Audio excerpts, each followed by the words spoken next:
Assalamualaikum warahmatullahi wabarakatuh. Baik, di sini kami akan menjelaskan transmisi data. Dan di sini kami beranggotakan dua orang. Yang pertama itu saya sendiri, Lesting Putri SS, dan yang kedua itu Muhammad Cahya Jaya. Baik, langsung saja. Apa sih definisi transmisi data? Transmisi data adalah proses pengangkutan informasi dari satu titik ke titik yang lainnya dalam suatu jaringan. Jadi dapat disimpulkan bahwa transmisi data merupakan suatu proses pengiriman data dari sumber data ke suatu penerima data menggunakan media komputer atau elektronik. Dan adapun dua transmisi data, yaitu transmisi data sinyal digital dan transmisi data sinyal analog. Dan dalam transmisi data, kita harus mengetahui apa jalur transmisi data. Jalur transmisi data ada tiga, yaitu multicat, adalah suatu proses komunikasi yang terjadi melalui suatu alat lainnya. Dan yang kedua itu berikat, dalam proses pengiriman data atau informasi dari satu alat ke alat lainnya. Dan yang ketiga itu unicat, merupakan kontak informasi yang terjadi pada suatu alat dengan satu alat yang lainnya. Langsung saja kita harus mengetahui pengertian transmisi data sinyal digital. Sinyal digital merupakan sinyal data dalam bentuk pulsa yang dapat mengalami perubahan yang tiba-tiba dan mempunyai besaran 0 dan 1. Transmisi digital merupakan proses pemindahan sinyal digital. Sinyal digital mengandung alat-alat dalam bentuk biner untuk pengiriman jarak jauh dan transmisi digital. Adapun gambar ilustrasi sinyal digital. Contoh sinyal digital yang pertama itu smart transmitter, menggunakan berbagai protokol pengiriman data melalui sinyal analog dan digital.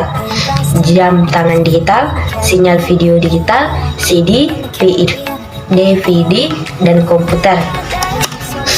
Dan adapun ciri-ciri sinyal digital, yang pertama itu mampu mengirimkan informasi dengan kecepatan cahaya yang dapat membuat informasi dapat dikirim dengan kecepatan tinggi.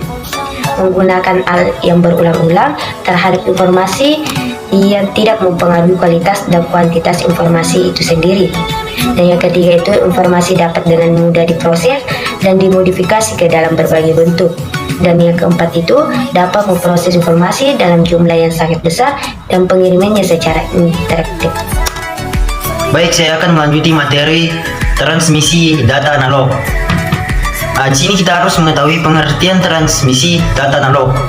Transmisi analog adalah suatu upaya mentransmisi sinyal analog tanpa memperhatikan muatannya.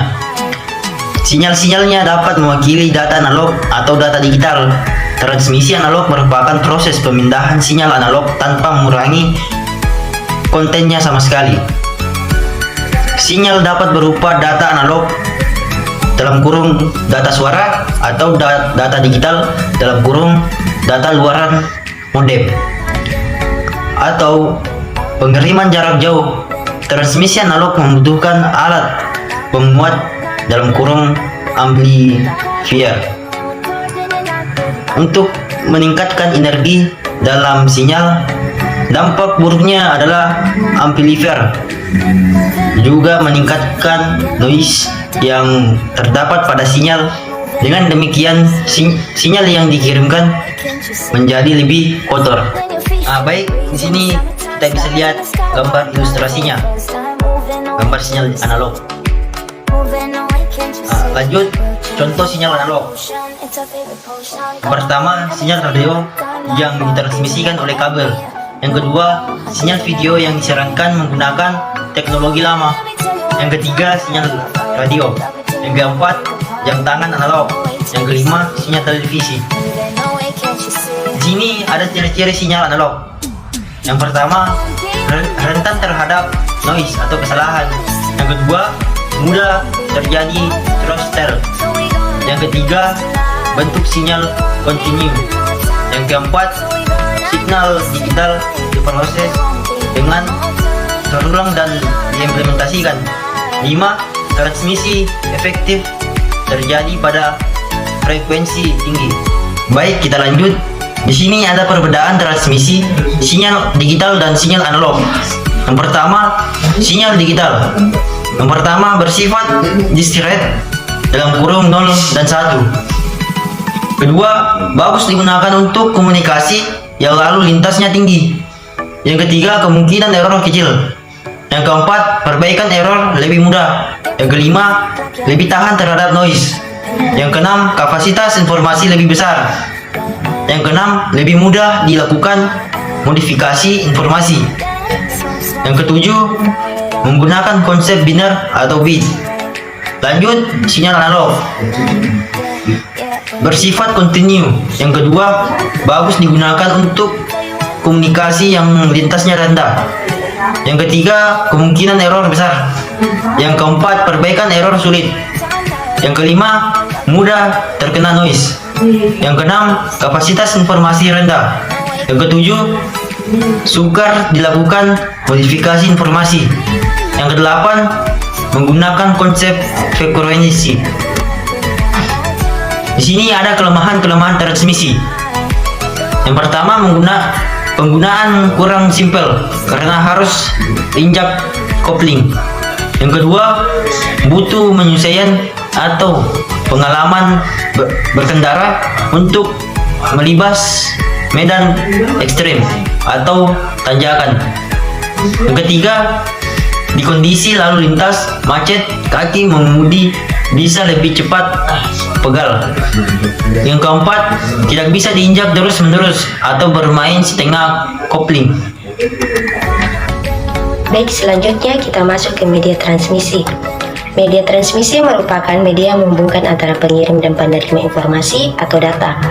Karena jarak yang jauh, maka data terlebih dahulu diubah menjadi kode atau isyarat. Dan isyarat inilah yang akan dimanipulasi dengan berbagai macam cara untuk diubah kembali menjadi data.